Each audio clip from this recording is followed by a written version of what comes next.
કેમ છો બચ્ચાઓ? મજામાં? પાછો ત્રીજો લેક્ચર છે આજે. ગઈકાલે આપણે ભણ્યા હતા બધું ગામડે ને બાથરૂમમાં ને બધું, તો એના આધારે જ છે આજનો લેક્ચર. આજના લેક્ચરમાં એક જ ટોપિક ભણવાનો છે, અંતર્ગોળ અરીસાની કિરણાકૃતિઓ. એનો મતલબ કે અંતર્ગોળ અરીસામાં તમે વસ્તુને કઈ કઈ જગ્યાએ મૂકો તો એનું પ્રતિબિંબ કઈ કઈ જગ્યાએ મળે, આ આજે જોવાનું છે ખાલી. બરાબર, એક જ ટોપિક છે અને એક સિચ્યુએશન છે. છ સિચ્યુએશન આપણે જોઈશું.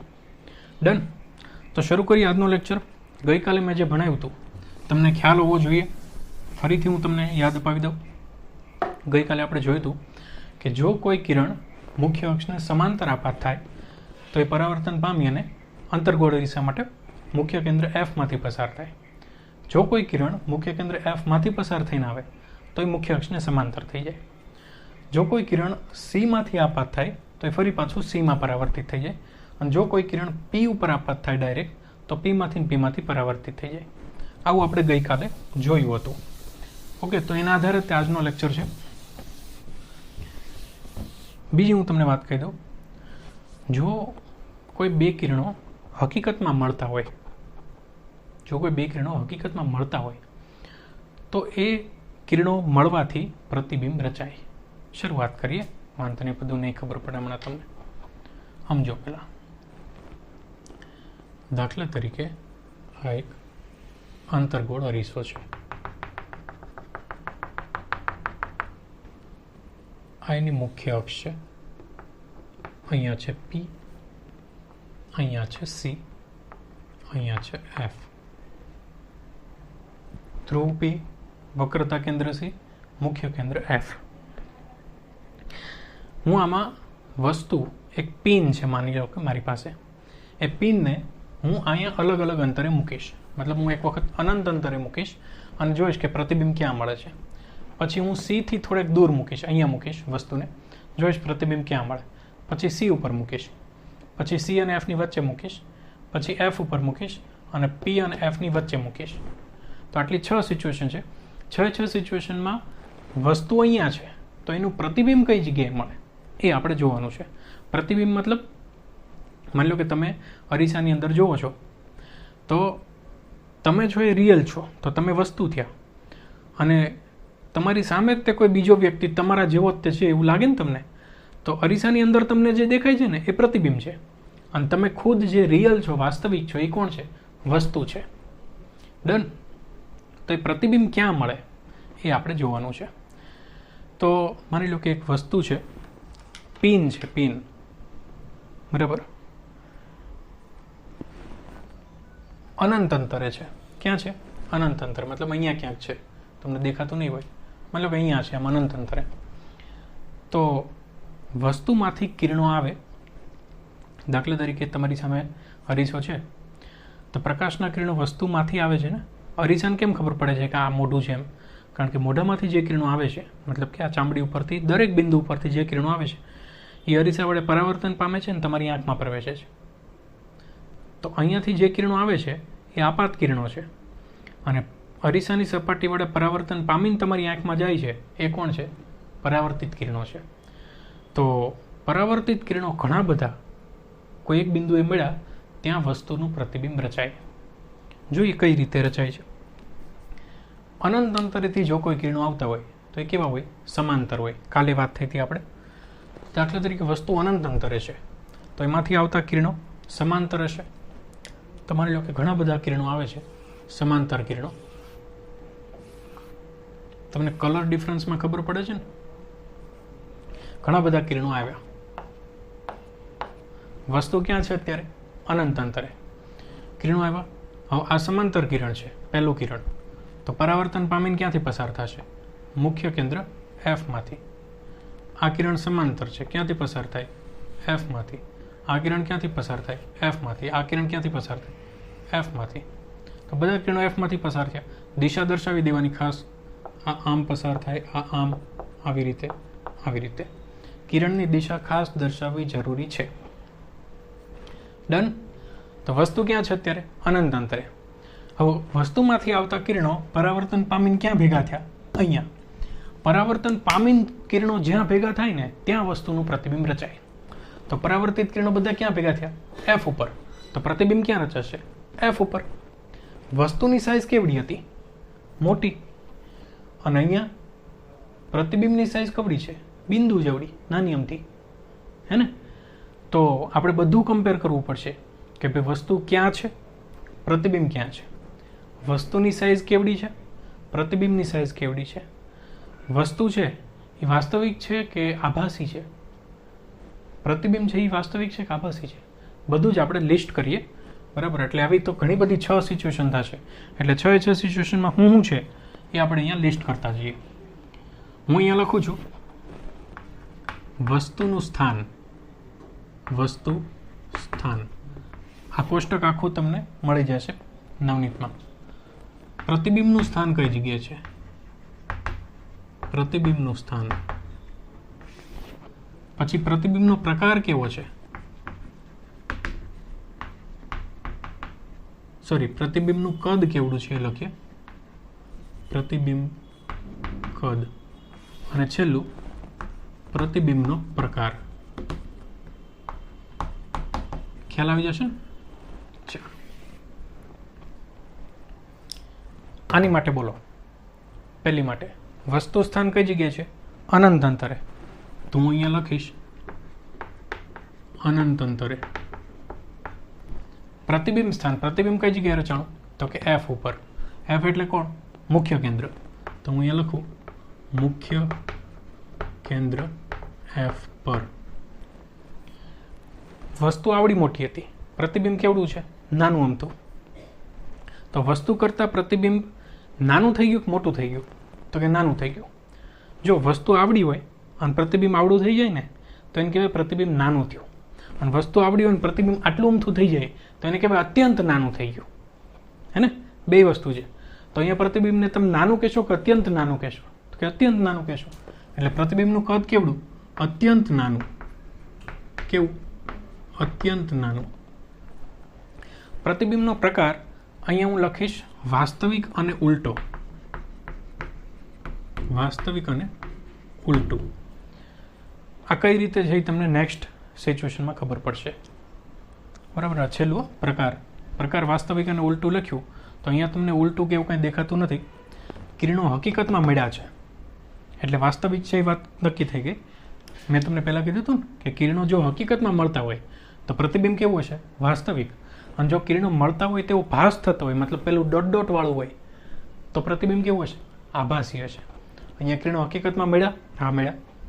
તો પ્રતિબિંબનો પ્રકાર કેવો હશે? વાસ્તવિક. ઉલટું કઈ રીતે છે નેક્સ્ટ સિચ્યુએશનમાં ખબર પડશે. ચાલો, બીજી સિચ્યુએશન. અંતર્ગોળ અરીસો, જેની અંદરની સપાટી પરાવર્તક, એવા અરીસાને કહેવાય અંતર્ગોળ અરીસો. અહીંયા ધ્રુવ પી, અહીંની મુખ્ય અક્ષ, અહીંયા આવી ગયો સી,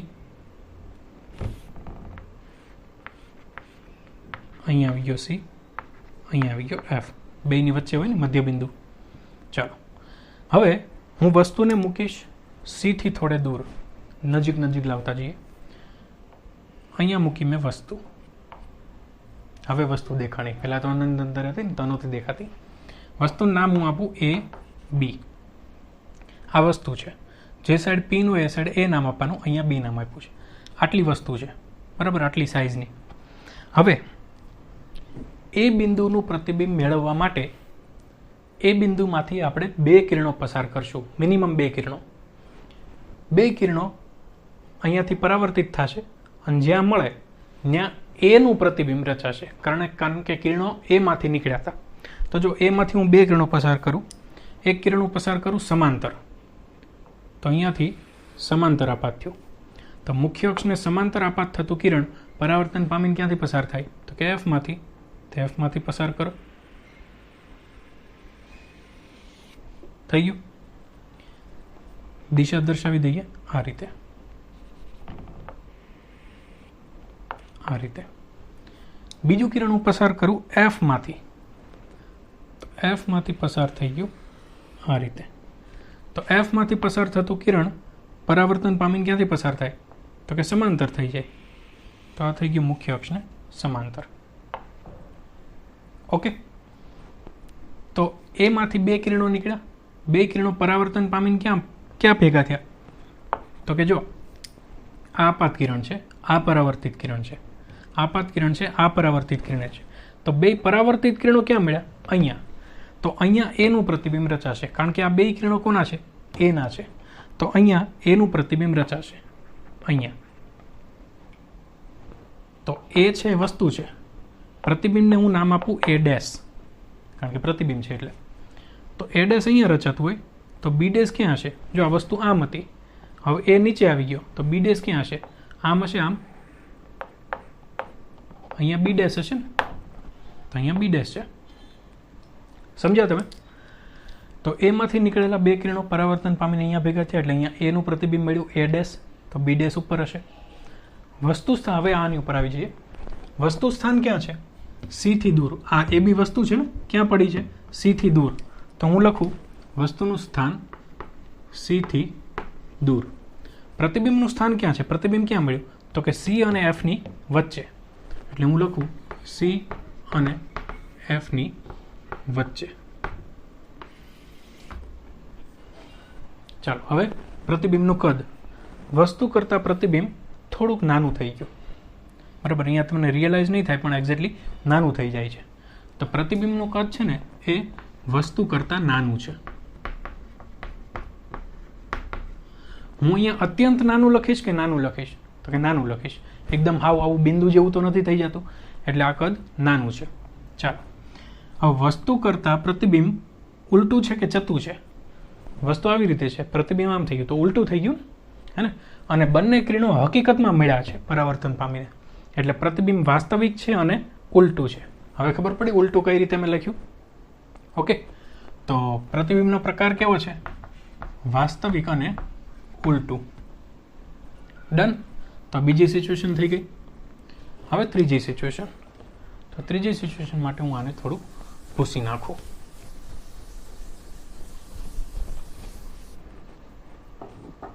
ફરીથી અંતર્ગોળ અરીસો,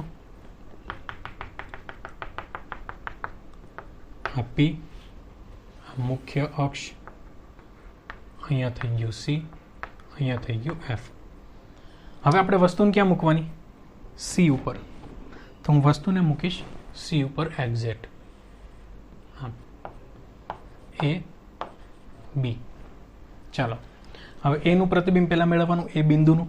તો એ બિંદુનું પ્રતિબિંબ મેળવવા માટે એમાંથી બે કિરણો પસાર કરવાના. એક કિરણ હું પસાર કરીશ સમાંતર.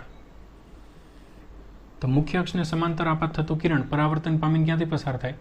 એફમાંથી. તો એફમાંથી પસાર થઈ ગયું હે ને. ચાલો બીજું કિરણ ક્યાંથી પસાર કરશો? તો કે એફમાંથી. તો બીજું કિરણ તમે પસાર કરો તો એ પસાર થશે એફમાંથી. એફમાંથી પસાર થતું કિરણ પરાવર્તન પામીને ક્યાંથી પસાર થાય? સમાંતર થઈ જાય. તો આ થઈ ગયું સમાંતર. એક્ઝેક્ટ નથી આવ્યું બીકોઝ સહેજ આને નીચે લેવું પડશે હે ને. દોરવાનું કઈ રીતે ને હું તમને કહું હે હમણાં. શાંતમ પાપમ, શાંતિ રાખો. એક્ઝેક્ટલી આવી જશે, કારણ કે આપણે છે ને એફ ને સીન બધું માપીને નથી કર્યું, એટલા માટે આવું થાય. હે હમણાં કહે કે સર જો પાટિયા બેહાડવા મળ્યા. પાટિયા નથી બેહાડતા, એક્ઝેક્ટલી આવું જ મળે. આ તો આપણે આકૃતિમાં એવું થઈ જાય છે એટલે. ઓકે ચાલો બીજું કિરણ એફમાંથી પસાર કરવાનું.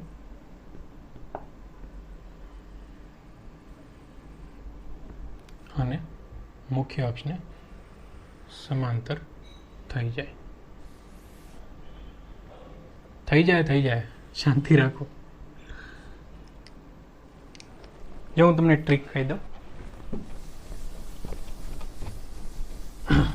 આમાં છે ને હું એક આકૃતિ દોરી દઉં ટ્રીકથી, એટલે તમને ખ્યાલ આવી જાય અને મારી આકૃતિ દોરાઈ જાય. જો આમાં વસ્તુ છે ને જ્યાં પડી છે ને ત્યાં પ્રતિબિંબ મળે છે. મતલબ સી ઉપરનું હોય ને તો સી ઉપર ને સી ઉપર જ મળે છે પ્રતિબિંબ. એટલે દોરવાનું કઈ રીતે? જો પહેલાં તમારે આ દોર નાખવાનું પી, અહીંયા થઈ ગયું એફ, અહીંયા થઈ ગયું સી, બરાબર. તો તમારે પહેલાં છે ને પહેલાં એફ એ નહીં દોરવાનો. અહીંયા વસ્તુ દોરી દીધી એવડું ને એવડું પ્રતિબિંબ દોરી દીધું સેમ સાઇઝનું. ઓકે, પહેલાં વસ્તુ દોરી દીધી એ બી, એ ડેશ બી ડેશ, પ્રતિબિંબને વસ્તુ બે દોરી દીધી. હવે આમાંથી એક કિરણ પસાર કરવાનું સમાંતર, અહીંયાથી એક કિરણ પસાર કરવાનું સમાંતર, આને અહીંયા જોડી દો. સોરી, કેસરી કલરથી આવે, આને અહીંયા જોડી દો અને આને અહીંયા જોડી દો.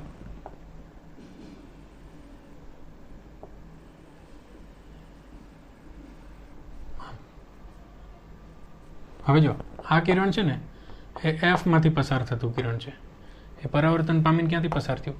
સમાંતર. અને આ જે કિરણ છે ને આ મુખ્ય અક્ષને સમાંતર આપાત થતું કિરણ છે, પરાવર્તન પામીને ક્યાંથી પસાર થાય? એફ માંથી. થઈ ગયું? આવી ગયું સી ઉપર. હવે બોલો વસ્તુનું સ્થાન કઈ જગ્યાએ? તો કે સી ઉપર. પ્રતિબિંબનું સ્થાન કઈ જગ્યાએ? સી ઉપર. પ્રતિબિંબનું કદ કેવડું છે? તો કે વસ્તુ છે એની જેવડું જ છે, એટલે વસ્તુ જેવડું જ. વસ્તુ જેવડું જ. પ્રતિબિંબનો પ્રકાર કેવો છે? વાસ્તવિક અને ઉલટું. તો વાસ્તવિક અને ઉલટું. આ સિચ્યુએશન થઈ ગઈ. હવે આપણે શું કરશું? વસ્તુને અંદર લેતા જઈએ છીએ ને, તો સી ઉપર હતું, હવે ક્યાં લઈશું? સી અને એફની વચ્ચે. તો હવે આપણે લઈએ પ્રતિબિંબને સી અને એફની વચ્ચે. તો ફરીથી આ અંતર ગોળવીશું. આ મુખ્ય અક્ષ, આ થઈ ગયું પી, આ થઈ ગયું એફ, આ થઈ ગયું સી. સી. ચાલો, વસ્તુને ક્યાં મૂકવાની? સી અને એફની વચ્ચે. આ થઈ ગઈ વસ્તુ. વસ્તુનું નામ આપી દઈએ એ બી. એનું પ્રતિબિંબ મેળવવા માટે એમાંથી બે કિરણો પસાર કરવાના. એક પસાર કરો મુખ્ય અક્ષને સમાંતર, તો ક્યાંથી પસાર થાય? એફમાંથી. અને બીજું તમે કિરણ પસાર કરો એફમાંથી, તો એ ક્યાં જાય? મુખ્ય અક્ષને સમાંતર પસાર થઈ જાય. ચાલો, હે ને? પછી ભૂલ થઈ, એટલે જ્યાં મેળવવાનું છે ને ત્યાં નથી આવતું એમ. હા કે પાટિયા બેહાડવા મળ્યા સર, એવું નથી ભાઈ. આકૃતિ એક્ઝિટ ના આવે. આની હું તમને ટ્રીક કહી દઉં.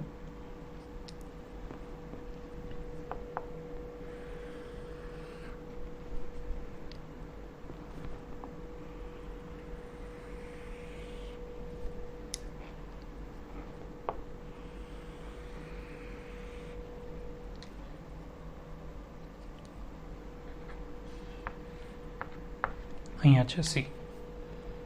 ચાલો, એમાંથી એક કિરણ નીકળ્યું, પરાવર્તન પામીને અહીંયા. બીજું કિરણ એફમાંથી પસાર થયું, પરાવર્તન પામીને અહીંયા.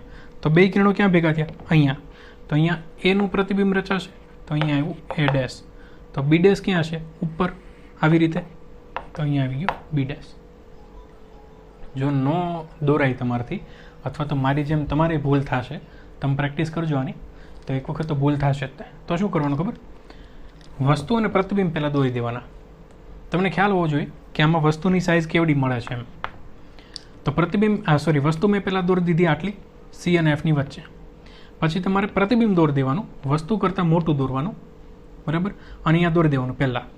પછી આ કિરણો પસાર કરવાના, અને જ્યાં છેદે ત્યાં એફ નામ આપી દેવાનું, બરાબર? ઊંધી રીતે પહેલાં પ્રતિબિંબ દોરવાનું, પછી કિરણો દોરવાના, તો એક્ઝેક્ટ આવી જશે. બરાબર? મેં આમાં જેમ કર્યું હતું ને, વસ્તુનું પ્રતિબિંબ પહેલાં દોરી દીધા અને પછી કિરણો પસાર કર્યા, તો એક્ઝેક્ટ આવી જાય, ભૂલ ન પડે. ડન? ચાલો આમાં બોલો. વસ્તુ કઈ જગ્યાએ મૂકી છે? સી અને એફની વચ્ચે. તો વસ્તુનું સ્થાન સી અને એફની વચ્ચે. પ્રતિબિંબ ક્યાં મળ્યું? સીથી દૂર. તો પ્રતિબિંબનું સ્થાન સીથી દૂર. પ્રતિબિંબનું કદ કેવડું છે? વસ્તુ કરતાં મોટું છે. મોટું છે કે અત્યંત મોટું છે? તો કે ખાલી મોટું છે, અત્યંત મોટું હજી નથી આવ્યું. તો હું લખું વસ્તુ કરતાં મોટું. વાસ્તવિક અને ઉલટું. તો વાસ્તવિક અને ઉલટું. ચાલો. હવે આપણે વસ્તુને ક્યાં મૂકશું? એફ ઉપર, એક્ઝેક્ટ. હવે આપણે વસ્તુને મૂકીએ એફ ઉપર. તો જો ફરીથી અંતર્ગોળ દોરીશું. ટક ટક ટક ટક ટક ટક ટક ટક ટક ટક. આ થઈ ગઈ મુખ્ય અક્ષ. અહીંયા આવી ગયું પી, અહીંયા આવી ગયું એફ, અહીંયા આવી ગયું સી. ચાલો હવે આપણે વસ્તુને મૂકીએ એફ ઉપર, એક્ઝેક્ટ. તો અહીંયા આવી ગઈ વસ્તુ. વસ્તુનું નામ આપી દઈએ એ બી.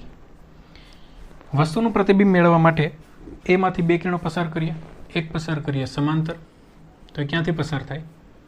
એફમાંથી પસાર થશે. બીજું ક્યાં પસાર કરવાનું? એફમાંથી. તો આમ પસાર કરવું. એફમાંથી કઈ રીતે પસાર થાય? હવે આમ તો ન થાય હે ને. તો હવે આપણી પાસે તો 4 કિરણો હતા ને, એમાંથી 2 જ આપણે ઉપયોગ કર્યા છે. બીજું કિરણ પસાર કરીએ પી ઉપર.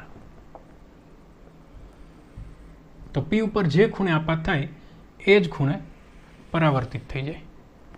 જેટલા ખૂણે આપાત થયું એટલા જ ખૂણે પરાવર્તિત થઈ જાય. તો આમ થયું. આ આપાત કિરણ હતું. તો આપાત કિરણ, આ પરાવર્તિત કિરણ, આપાત કિરણ, આ પરાવર્તિત કિરણ. તો આ બે પરાવર્તિત કિરણો ક્યાંય મળે છે? નહીં. તો તમે છેક સુધી લંબાવતા જાઓ, ક્યાંય મળશે? ક્યાંય મળશે જ નહીં હે ને. તો આનું પ્રતિબિંબ મળશે તો ક્યાંક મળે ખરી, પણ અનંત અંતરે મળે. બરાબર, કારણ કે આ સમાંતર છે. ચાલો બોલો હવે આમાં. આ પતી ગઈ સિચ્યુએશન. વસ્તુનું સ્થાન કઈ જગ્યાએ? એફ ઉપર. વસ્તુનું સ્થાન એફ પર. પ્રતિબિંબનું સ્થાન, પ્રતિબિંબ ક્યાં મળે? અનંત અંતરે. તો પ્રતિબિંબનું સ્થાન અનંત અંતરે. પ્રતિબિંબનું કદ કેવડું? માની લો કે અહીંયા મળ્યા હોય, અહીંયા હે બંને કિરણો અહીંયા મળ્યા હોય, તો અહીંયાથી હું વસ્તુ દોરીશ, આ પ્રતિબિંબ દોરીશ ને આટલું હે ને. તો વસ્તુ આટલી અને પ્રતિબિંબ આટલું મોટું. તો મોટું કહેવાય કે અત્યંત મોટું કહેવાય? અત્યંત મોટું કહેવાય. આ તમે કીધું ખાલી અહીં મળે, બાકી નહીં મળે, ઘણું આગળ જાય. તો અત્યંત મોટું મળે. ઉલટું મળે પણ અત્યંત મોટું મળે. ચાલો ઉલટું મળશે જ્યાં મળશે ત્યાં. તો વાસ્તવિક અને ઉલટું. જો વાસ્તવિક અને ઉલટું બે હાથે હાથે જ આવે હંમેશા. વાસ્તવિક અને ઉલટું. ચાલો આ સિચ્યુએશન થઈ ગઈ. હવે શું કરશું? હવે પી અને એફ ની વચ્ચે મૂકશું. ક્યાં મૂકશું? પી અને એફ ની વચ્ચે. આ થઈ ગયો અંતર્ગોળ અરીસો. આ થઈ ગઈ એની મુખ્ય અક્ષ. આ પી, અહીંયા એફ, અહીંયા સી. વસ્તુને આપણે મૂકવાનું પી અને એફ ની વચ્ચે, એટલે અહીંયા.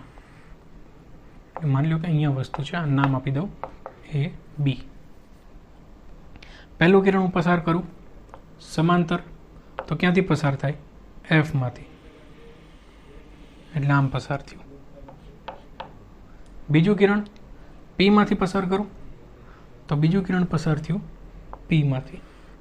તો જેટલા ખૂણે આપાત થયું એટલા જ ખૂણે પરાવર્તિત થશે. તો આમ થયું. ખ્યાલ આવે તમને? આપાત કિરણ, આ પરાવર્તિત કિરણ. તો હવે જો આપાત કિરણ અને આ બે પરાવર્તિત કિરણો છે, આ બે. તો આ બે ક્યાંય મળશે નહીં. આ તો છૂટા છૂટા જ પડતા જાય છે. તો અરીસાની સામે નહીં મળે, પણ જો તમે અરીસાની પાછળ લંબાવો આવી રીતે આમ, અને આને તે પાછળ લંબાવો,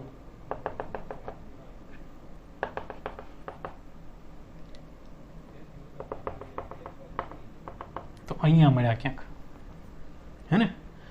તો લંબાવો અહીંયા આમ, તો પ્રતિબિંબ અહીંયા મળ્યું ને. તો આ મળ્યું પ્રતિબિંબ તમને અહીંયા. કારણ કે આ તો એના કિરણો છે ને, એમાંથી નીકળેલા બે કિરણો. તો અહીંયા શું હશે? એ ડેશ. તો બી ડેશ ક્યાં હોય? નીચે. સમજ્યા તમે? એટલે કિરણો હકીકતમાં નથી મળતા, પણ આપણે પરિણામ મેળવ્યા. તો વાસ્તવિકમાં કિરણો નથી મળતા, આભાસી કિરણો મળે છે. તો આ પ્રતિબિંબ છે એ વાસ્તવિક હશે કે આભાસી હશે? આભાસી હશે. કારણ કે અહીંયા બધે તો હકીકતમાં કિરણો મળતા હતા ને, એટલે આ પ્રકાર છે ને વાસ્તવિક થતો હતો. હવે કિરણો વાસ્તવિકમાં નથી મળતા, પણ આપણે મળાવીએ છીએ, આપણને એવો ભાસ થાય છે. તો આ જે પ્રતિબિંબ મળશે કેવું મળશે? આભાસી મળશે. બીજી વાત, વસ્તુ આમ છે, પ્રતિબિંબી આમ છે, તો ઉલટું છે કે ચત્તું છે પ્રતિબિંબ? ચત્તું છે. તો અહીંયા પ્રકારમાં બદલી જશે ને, વાસ્તવિક અને ઉલટું લખતા હતા, હવે એની જગ્યાએ શું લખશું? તો કે આભાસી અને ચત્તું. તો ચાલો આની માટે લખાવો. વસ્તુનું સ્થાન કઈ જગ્યાએ છે? P અને F ની વચ્ચે. તો હું અહીંયા લખું P અને F ની વચ્ચે. પ્રતિબિંબનું સ્થાન ક્યાં છે? અરીસાની પાછળ. અરીસાની પાછળ.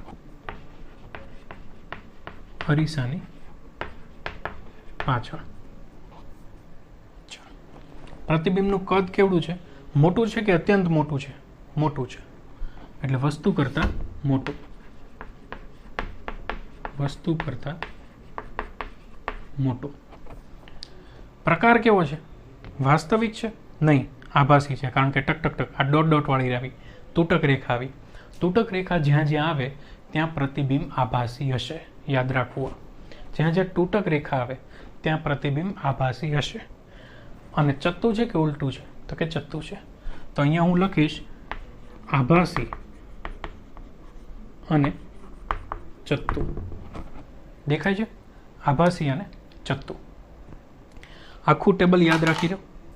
ક્યાં કયું પ્રતિબિંબ મળે, વસ્તુ સ્થાન ક્યાં છે, પ્રતિબિંબ સ્થાન ક્યાં છે, પ્રતિબિંબનું કદ કેવડું છે અને પ્રતિબિંબનો પ્રકાર શું છે. બરાબર.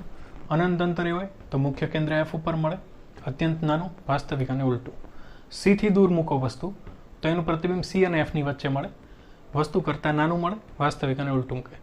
C ઉપર મૂકો તો C ઉપર જ મળે, વસ્તુ જેવડું જ મળે. C અને F ની વચ્ચે મૂકો તમે વસ્તુ તો પ્રતિબિંબ મળે C થી દૂર, વસ્તુ કરતાં મોટું મળે, વાસ્તવિક અને ઉલટું. F ઉપર મૂકો તો અનંત અંતરે મળે, અત્યંત મોટું મળે, વાસ્તવિક અને ઉલટું. અને જો P અને F ની વચ્ચે મૂકી દો તો અરીસાની પાછળ મળે, વસ્તુ કરતાં મોટું મળે અને આભાસી અને ચત્તું મળે. અંતર્ગોળ અરીસામાં બધા જ પ્રતિબિંબ વાસ્તવિક અને ઉલટા મળે. માત્ર એક જ પ્રતિબિંબ છે P અને F ની વચ્ચે વાળું, જે અરીસાની પાછળ મળે છે, આભાસી અને ચત્તું મળે છે. બાકી બધા વાસ્તવિક અને ઉલટું છે. બીજું આમાં હું સમજવા જેવું છું, હું તમને કહું. આને છે ને આ લાઈન C ઉપરનું C ઉપર, આને સેન્ટર લાઈન ગણી લો. તો જો વસ્તુ તમે C થી દૂર મૂકો ને તો પ્રતિબિંબ C અને F ની વચ્ચે મળે. અને જો વસ્તુને C અને F ની વચ્ચે મૂકો ને તો પ્રતિબિંબ C થી દૂર મળે. સમજ્યા તમે? ઓકે, હવે અહીંયા આવો. અનંત અંતરે મૂકો ને તો F ઉપર મળે, અને જો F ઉપર મૂકો ને તો અનંત અંતરે મળે. આ તો અપવાદ છે. સમજ્યા તમે? આને સેન્ટર લાઈન ગણી લો તો C ઉપર તો C ઉપર, વસ્તુ જેવડું જ તે, વાસ્તવિક અને ઉલટું. પછી જો C થી દૂર મૂકો તો C અને F ની વચ્ચે મળે, અને જો C અને F ની વચ્ચે મૂકો તો C થી દૂર મળે. અનંત અંતરે મૂકો તો F ઉપર મળે, અને F ઉપર મૂકો તો અનંત અંતરે મળે. ડન. તો ખાસ યાદ રાખી લો, કારણ કે આના ઉપરથી દાખલામાં હું તમને ટેલી કરાવીશ કે વસ્તુ ક્યાં મૂકી છે, પ્રતિબિંબ ક્યાં મળ્યું. બરાબર. તો એક્ઝેક્ટ યાદ રાખી લો. ફરી પાછા આપણે નેક્સ્ટ વીક મળશું, પણ ત્યાં સુધીમાં આ વસ્તુ ક્લિયર હોવી જોઈએ કે વસ્તુને ક્યાં મૂકો તો પ્રતિબિંબ ક્યાં મળે છે. ડન. હું તમને ગમે ત્યારે પૂછું કે ભાઈ વસ્તુ C ઉપર છે તો પ્રતિબિંબ ક્યાં મળશે, તમારો જવાબ હોવો જોઈએ C ઉપર. ઊંઘમાંથી ઉઠાડે તોય તમને યાદ હોવું જોઈએ કે ભાઈ C અને F ની વચ્ચે વસ્તુ મૂકી છે તો પ્રતિબિંબ ક્યાં મળશે અને કેવડું મળશે. બરાબર. આ કોષ્ટક ખાસ યાદ રાખી લેજો, આના ઉપરથી દાખલા છે. બરાબર. ઓકે. તો ઘણું બધું ભણાવ્યું આજે. જો કે એક જ ટોપિક થયો આખો, એક જ ટોપિક એક જ બોર્ડમાં આવી ગયો. આજ પહેલી વખત એવું થયું કે આપણે એક વખત બોર્ડ નથી પૂછ્યું, આખું બોર્ડ આટલામાં પૂછ્યું ખાલી, હે ને? તો મસ્ત મજાનું મજા આવી આજે. તો ફરી પાછા આપણે નેક્સ્ટ વીક મળશું. ત્યાં સુધી ગુડ બાય.